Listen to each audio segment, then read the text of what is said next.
And when you worked there, you were a nurse, was it? No, I used my occupational therapy for health education. So Oh, I okay. was in That's right. the women's center, and I got the opportunity early on to uh, teach childbirth classes, prepare childbirth Mm-hmm. classes.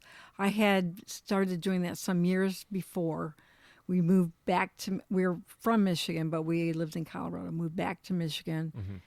and I started working with a little group and then eventually went to St. Mary's.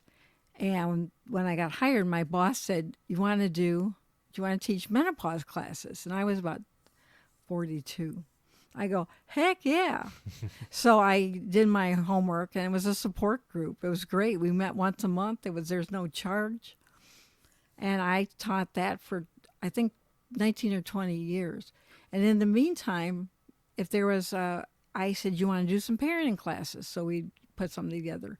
Some at St. Mary's even today, some of their stuff is for no, there's no charge, Mm-hmm. and the other is they small fee. Mm-hmm. So they reached out to the community, and then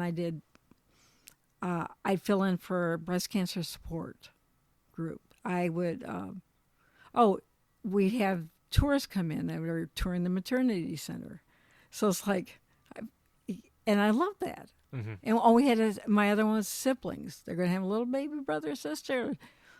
So it's Yeah. always grabbing the information you need. But my role was all the same. Mm-hmm. Impart information in a non-threatening way, and the one thing you have to do is you really, really have to watch the people. What impact are you having on them? Mm-hmm. Because if I'm with my friends who work in hospitals, our our conversation is much different than because there you tell all your stories, Mm-hmm. but you don't want to do that to people.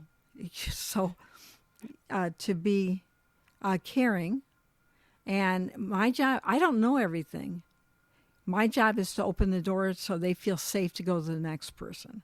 And I was Mm-hmm. happy because when I was at the when I was in there, that's what the people did for me. And we're at a different spectrum of the workforce, so people go, "Oh, you know, what's the big deal?" Mm-hmm.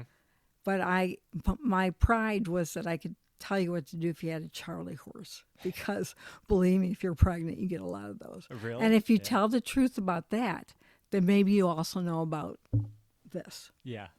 You have to be. And the one thing